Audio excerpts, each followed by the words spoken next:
Hello and welcome, and in today's video I'm going to be showing you the top 10 most important Ark Tames, so let's get straight into it. In number 10, I've decided to put the Yuti, as bosses are quite a big part of a general Ark player's playing. And obviously this creature is going to drastically help your performance in a given boss scenario. Although sometimes you can get away without using one, it is still good practice to have one. And it is so much better that they're in the game than if they weren't in the game. Although a bit of a late addition to Ark coming in 2017, they have been used non-stop ever since, and they really do deserve to be an important Ark creature. Obviously these creatures are going to be widely used by so many people, and when they do what they do, where you get, I think it's 25% damage reduction and 25% increased damage with that courage roll, it is just such an advantage to you. You really can't, not use it in a sense, because you just might as well. They're so easy to tame and to obtain, and the benefits you can get from them is just great. And if you're ever wondering what you're actually going to ride in a boss fight, just ride on a UT, and that's probably going to be a job, especially if you're playing on single player. Next up, I've decided to put the Rex, as this has definitely been an important creature across Ark's life and history. Of course, you could not really have Ark without the Rex, and although maybe, yes, it's not the most commonly used boss creature anymore, or most liked one, at least maybe from my perspective, because I don't really use these things a whole lot from my playing, is what I meant to say. Although people still use these things all the time, they really do deserve to make the list as a fantastic boss creature. Spinos are also quite important as well, but in terms of the scale between Rexes and Spinos and how they're used for boss fights, Rexes always take the win in terms of the importance of them, so hence why I'm putting them here instead, because they really do need to be on this list. Although maybe not the most important to me, they definitely are a very important Ark creature, and the game would definitely not be the same without them. It is a really good thing that they're in the game, because their health is great, their damage is great. Although yes, maybe their weight and stamina isn't something to be proud of, it still is going to carry you through those boss fights, as you're not going to be riding on these things anyway. Their stamina is literally infinite when you're not riding on them, and you're going to have a perfectly fine time with these creatures, as their health and damage is what you're going to need for those boss fights, especially the longer ones. Some other creatures do fall behind because of the lower health, whereas the Rex can still keep pushing through. Good example for that is the boss at the end of Genesis Part 1. It's quite a lengthy fight, and Rexes are one of the only good options for it. Next up, we've got the Maywing, and this is really a cornerstone changing creature. It is an absolute game changer when this creature actually did release into the wild of Ark with Genesis Part 2. It is by far the best travel mount which you'll find out there. It just has so much speed, and its saddle is obtained at level 18, so there's really nothing which can be said negatively about this creature, apart from the fact it's a glider and not a flyer. But still, in low difference in elevation environments, you're going to not struggle whatsoever to still gain all of that speed.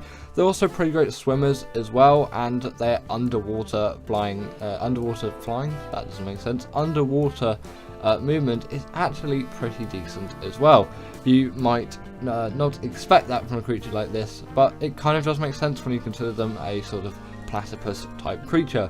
They also do act as a portable feeding trough as well, with that slightly disturbing animation that we all know nowadays, and this is just useful if you're a breeder. It's going to feed all the creatures around it. They can also steal baby creatures from enemies too and carry 4 in their saddle, and they can gather berries as well, which is just a nice ability to have on top of it all. In number 7, I've decided to put the Pteranodon, as this, although maybe not as good as a flyer or a glider, I should say, as the Maywing, I would take the Maywing over the Pteranodon any day.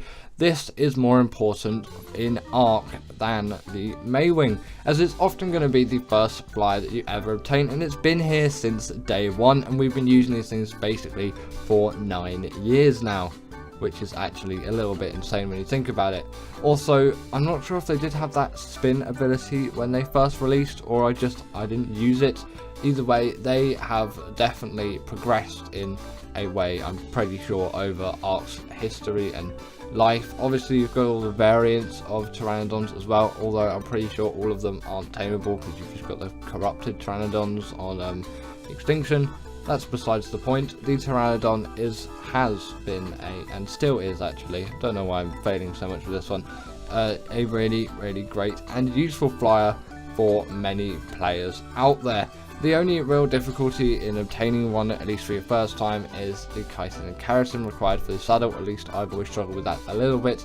Not really nowadays, because, you know, just killing a few insects and you can get it all done. But if you don't know exactly what to do and then you start fighting carb enemies for ages, especially if you're on official rates, it can take some serious elbow grease to actually get through a tame like that. But yes, it's been very influential and it's deserving of the list. I've decided to put the Stego on the list as I find this is one of the best berry gatherers out there, and the game would simply not be the same if this creature wasn't here. Yes, the Trike and the Parasaur have played their part too, but in my opinion the Stego has played the biggest of them all. While being still a relatively easy creature to get, just being slightly harder than something like the Parasaur or the Trike, obviously the Trike's harder than the Parasaur, it's kind of a progression system, you would get loads and loads of berries out of a creature like this, and although they were slow and their stamina wasn't the best, you could still level it up and get it to be reasonably good pretty quickly.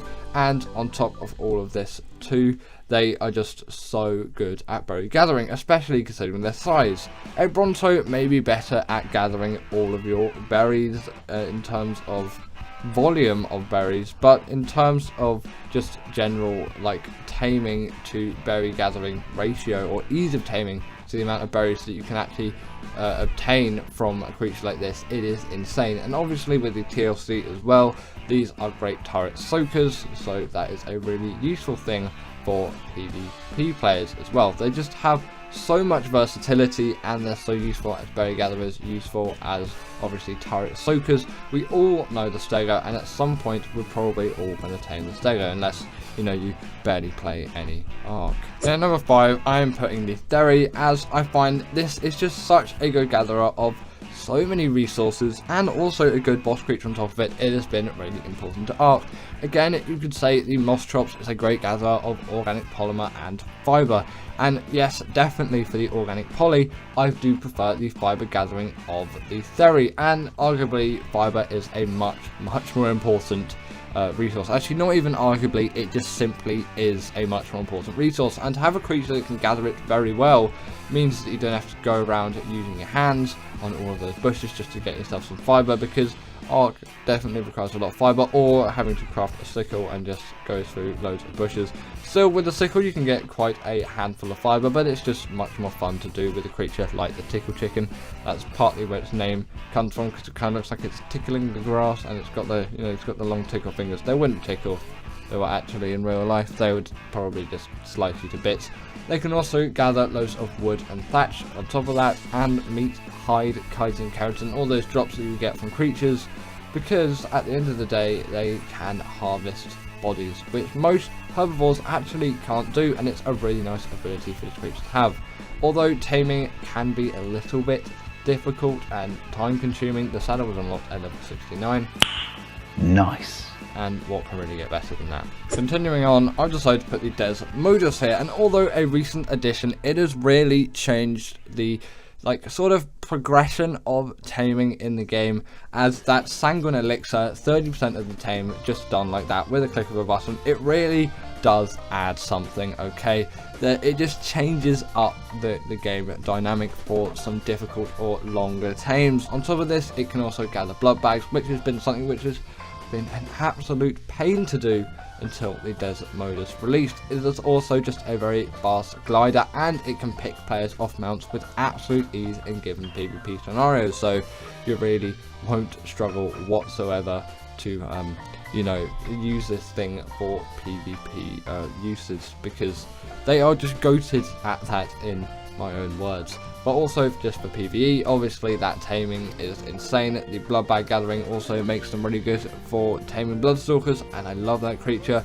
I'll give it a brief honorable mention as an important Ark tame, although it doesn't deserve to be on this list in my opinion, just because the other creatures here are a little bit more important than it. At number 3, we have got the Argentavis, and this has been here just for so so long nowadays. It's been here since day one, I'm pretty confident, and on the island this is an absolute lifesaver. While the Pteranodon will probably be your first flyer, this is where the game is really going to change for you. You're going to notice a lot of progression difference when you get yourselves an RG. The weight and stamina difference between the Pteranodon and the RG is absolutely insane, especially considering their weight reduction on things like crystal, metal and obsidian. Don't know what crystal is. Guess I have to make a mod and make crystal now. Either way, these creatures are great for transporting all of those goods, and their saddle acts as a portable smithy too, especially if I'm doing caving, I find, and an Articulura gets my armor and just completely destroys it. I like to do 3 caves in one go instead of just going back to my base, because my base is usually in the north and quite a lot of the caves are located in central and southern regions. I like to do just a few in one go, and if I have some metal stored in my RG, obviously smelted, I can repair my flat gear before going to the next cave instead of having to go all the way back. Just a tip that I like to use a lot of the time. If you pair this thing with an Anki or a Dodic as well, you're going to get a lot of great gathering out of this creature, because you know those creatures can gather like there is no tomorrow, and with the weight reduction it is just great to have. They can also carry 2 creatures as well. They can carry a small one in your beak, so if you want to bring your dodo along with your adventures, then you can, and the regen buff which they have when you kill something and eat it, it is very, very welcome. In number 2, I'm putting the Baryonyx, as caving is arguably one of the most important parts of the Ark game. Yes, those bosses are going to be an important part, but you can't even come close to doing any of them unless you've done the caves, because the artifacts are required, and this being just such a simple but yet so effective caving mount, it really does deserve to be on the list here for me. This creature can be found on the swamp biome, or just generally any river biome on ASA. On ASC, look in the swamp biome. On ASA, the spawns seem to be a little bit bugged, so you can kind of find them along any river, but if you can't find any, always go to the swamp, and that is going to be probably your safest bet. They have a very high amount of mobility too for a carnivore, and it does make sense considering their size. They can also jump a little bit as well if you want to go Mario style, I guess, and the spin attack on top of it makes it sort of Mario Galaxy style. It can stun creatures up to the size of Megalodon, and it's pretty decent for the underwater caves too, because it is a very nice swimmer. The reason why it's just so great for caving is the damage and health and mobility is simply so amazing for doing those caves, and on top of that it is the perfect size to fit into basically all of them. Don't try the artifact of the Skylord cave though, because that will never work in your favour, and that is why I find these creatures just to be so important. Now for me, this is my most important Ark Tame of all time, the Deinonychus. It is a great one for caving like the Baryonyx too, and it's even smaller and more mobile, and on top of that it deals the bleed ability, but it is insane for bosses too and general travel around the map, and it's the only Ark creature out there that can deal bleed damage to bosses. And sometimes when I'm with my pack of Deinonychuses, and actually most of the times I'll skip out on using something like the UT, because the boss is only lasting about 1.5 minutes, 2 minutes anyway. It really does not make any difference, and maybe just lugging a UT around, it's not really what I want, and I want to be riding on one of the Deinonychuses to actually get it out and done as quick as possible. So the UT would essentially basically be doing nothing. Obviously I could set it to do it, but still I wouldn't really want that. It just kind of makes that scenario a little bit more messy, so that would be the only time that I wouldn't use it. The Deinonychuses aren't quite as good for the longer boss fights. Sometimes their health can pull them back a little bit, but if you do have some health mutations, you can actually go through even the alpha boss fights on Gen 1 on that Master Controller boss. I've done it before. Just, you know, you are going to need some pretty buffed up Deinonychuses for that. They also take no fall damage, which is just a nice addition for them to have, and scaling walls or vertical surfaces is an absolute ease, as they can simply jump across them and up them. It is going to be one of the easiest things that you encounter with this creature. It's general travel around the map. It is absolutely insane how good these things are as traveling mounts, and they're just so good at such a wide variety of things. I really do need to put them in at the #1 spot. Hello and welcome, and in today's video I'm going to share with you the top 10 most nostalgic Ark creatures in my opinion, so let's get into it. In at number 10 is the Thyla, and albeit this is one of the more later creatures added to Ark, as when the island first released, the Redwoods biome didn't exist, it is still a very influential creature, which when it came out, it was an absolute beast, and it still is a beast to this day. But at the time, it was definitely valued higher, as nowadays, there are some other creatures which somewhat do a similar job to the Thyla, but the Thyla is still an extremely useful creature capable of so many things, and obviously when it came out this was just such a memorable creature as it wasn't like any other. But obviously the fact that it didn't come with the game when the game first launched kind of deducts its place a bit, which is why it's in at number 10. If this thing was in the game since the start though, I think it would be a lot higher on the list. And pretty much all of these creatures, I think all of these creatures are spawning on the island and were in those original kind of 2 years of Ark before Scorched Earth released, obviously. In terms of the Thyla's actual uses though, instead of me just talking about how nostalgic it was back then, this is a really great travelling mount as it can scale loads of walls. It's not the best in ASA at the moment, as the terrain is really buggy compared to in ASE. Like, there's just loads of really complex geometry and it doesn't really form well, and the Thyla doesn't bode well with it. But for normal Ark, this thing is actually really great at traversing things like obviously mountains and any kind of terrain, but it is still really good in ASA as well. And also they do deal that bleed ability, which is obviously an extremely useful thing which every Ark carnivore should have in order to kind of be a good carnivore, really, especially a carnivore this size. Yes, the Rex doesn't have the bleed ability, but it is still one of the most useful abilities you can have on any Ark creature, being a herbivore on a carnivore, but you'll probably find it more on carnivores than herbivores. And I think the Stego is the only creature out there which has the bleed ability, obviously apart from the carnivores.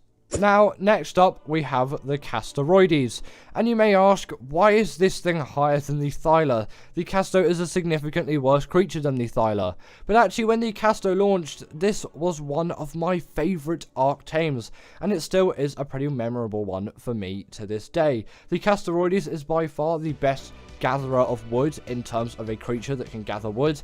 Obviously, it doesn't really compare to the Chainsaw, but the Chainsaw is unlocked much later in the game, and the Castoroides is a literal creature which can gather wood, and it is a lot more fun to gather wood on a Castoroides than using a Chainsaw. And they're pretty good swimmers as well. They'll pack a punch as well. They actually deal a very nice, neat amount of damage, and their saddle works as a portable smithy, which really wasn't much of a thing back then in those early stages of Ark, apart from I think the RG having that ability as well, unless they were added later, but I'm pretty sure it did have that from launch, which is obviously a really nice feature to have. And considering the Castoroides was in one of the earlier updates that came to Ark, it wasn't in the original game, this was a really cool creature which deserves to be in this spot, as it has a use which no other Ark creature really has, and it was a really cool update which every Ark player at the time really appreciated. But just before we continue, make sure to hit that like and subscribe, as it really helps me out. Now yes, this is another later creature as well, but the Baryonyx is still an extremely influential Ark Tame, which I think is one of the more useful ones, and when it got added, it was such a game changer, especially once the caves have been updated as well. As yes, the caves did get updated, if you didn't know that, from the ones which were originally in the game. They were just kind of the geometry changed around a bit, I think, and some more creatures were added. Either way, the caves did get significantly harder, and a creature like this was really welcome when the swamp and redwoods biomes were introduced. So similar time frame to when the Thyla came out. But in my opinion, this was just a much more useful and cool creature to me than the Thyla, and it is so much more nostalgic in my thoughts about it. The Barry is just such a nice creature, which I always really enjoy using, and it's just one of those creatures that I always have to come back to. And yes, many people nowadays do use Shadow Mains for cave runs, but the Baryonyx is really just one of those tames that I have to use instead of the Shadow Main for doing cave runs, especially on ASA because the Shadow Main isn't here yet. And it has a secret ability as well, which you might have just seen then. If you do right click on your keyboard, it will do a spin attack, which will stun creatures up to the size of a Megalodon, making this thing actually really great for underwater caves too. Definitely a great Ark Tame. In at number 7 is the RG, and it is no doubt that the RG is one of the most useful creatures in Ark out there. There's pretty much no other Ark creature which does the job which the RG does, unless it's like one of the newer ones. But those newer ones didn't even exist at the time when the RG came out. And obviously the RG saddle is a portable smithy as well, which is such a nice ability to have. And back then, that was an even nicer ability to have. It was just a really, really cool thing. It did just seem to be that every new update to Ark was just the coolest thing ever. And now the community, it seems a little bit dead, but obviously when you look back on things, you kind of forget all the bad stuff. So it is very, very nostalgic when it comes to this, as this was definitely one of the good Ark creatures, which obviously deserves to still be in the game. Obviously, our wildcard is not going to remove any of the creatures from the game, but it is definitely going to be all the way right through into Ark 2. And the fact they could pick up many other creatures as well was really useful and a really cool thing as well, as not only could you just pick up your friends like you could on the Pteranodon, but you can also pick up loads of other creatures as well. And that was just a really nice ability to have, and I think its regen added later, but also its original model design is so nostalgic.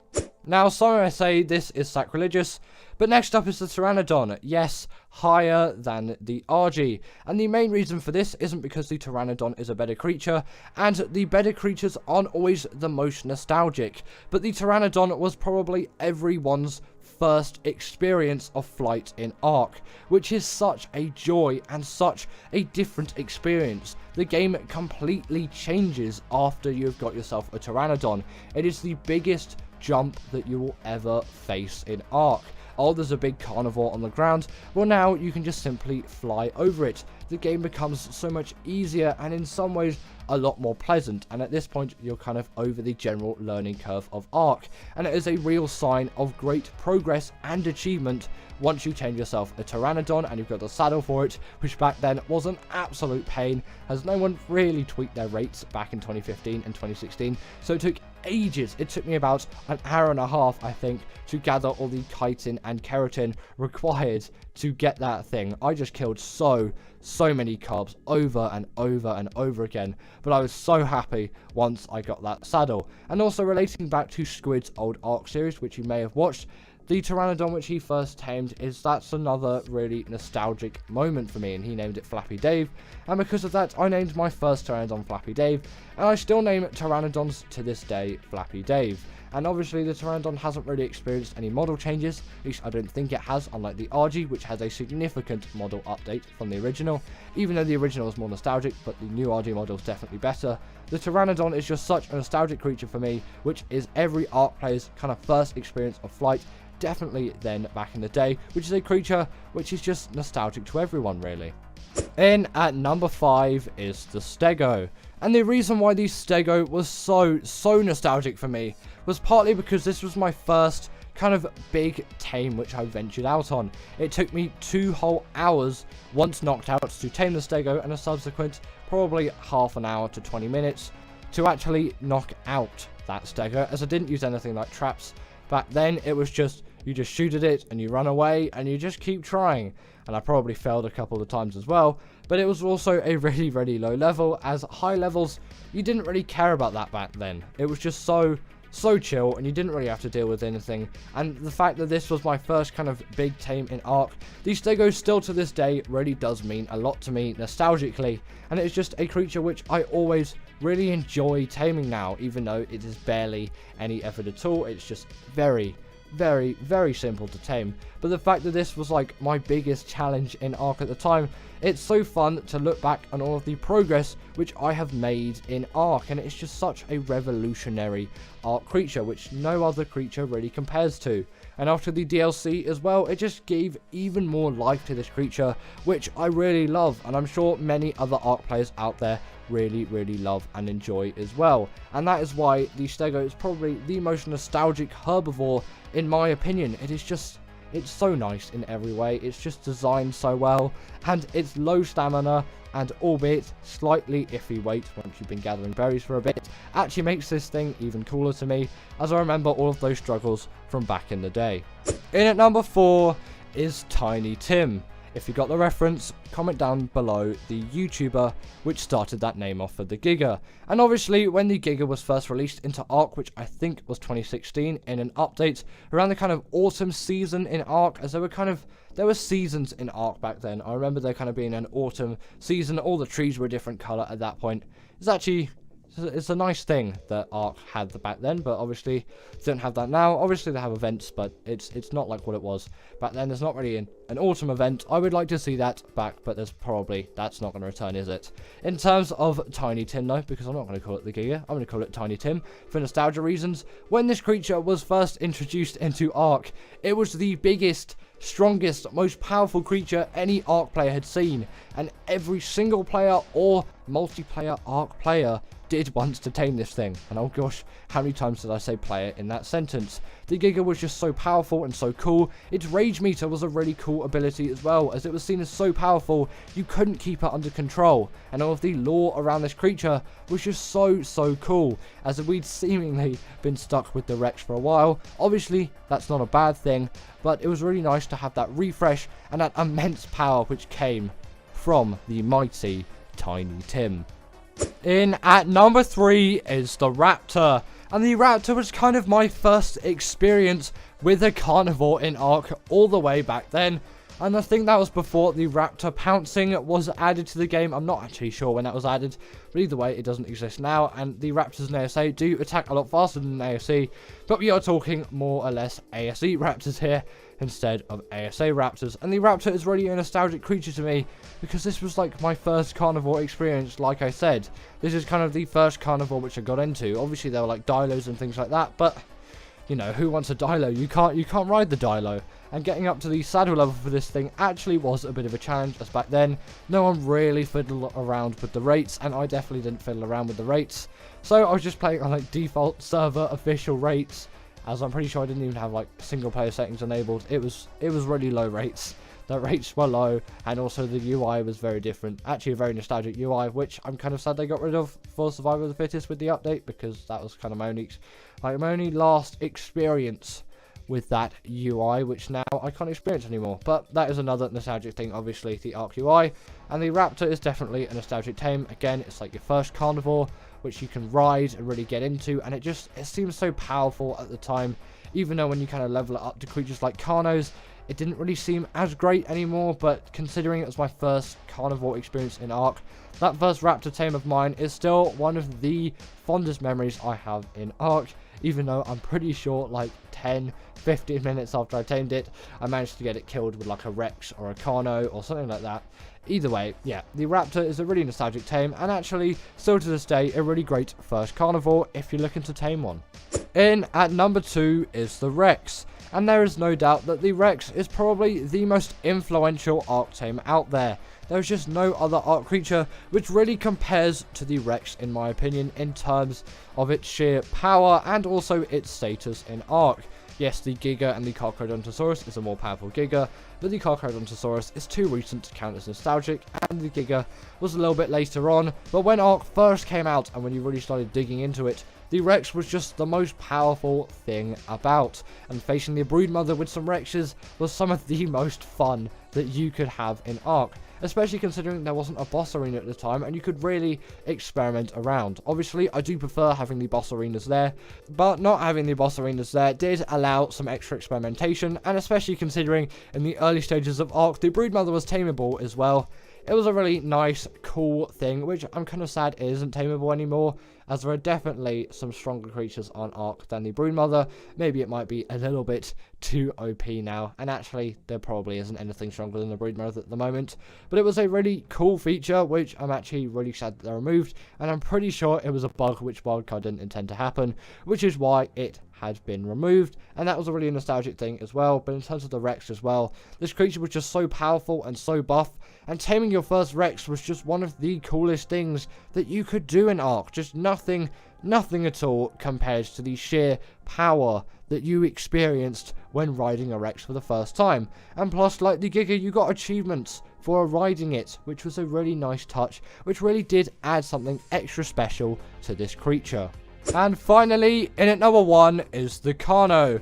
And some of you may be really disagreeing with me there, but I really want you to hear this out. The Carno is one of my favourite, if not my favourite Ark Dino out there, and it is so nostalgic to me, especially when looking back on Squid's old Ark stews when he tamed a Carno called Carno Dave, which he didn't even tame on camera, but it was just such a really crucial and nice part of that series that when I tamed my first Carno for the first time, I was so excited to have one, and to this day, I'm still really excited to tame Carnos, and when I start Ark, my first objective is tame a Carno, and yes, there are much better creatures out there. You could say the Aloe is significantly a better option to go for, especially at the level when you're taming a Carno, but the Carno is always the creature I will go to first. The Carno is just so nostalgic for me for so many reasons. It's basically one of the only Ark creatures at the time which I really got excited about, and especially because it released with the game as well.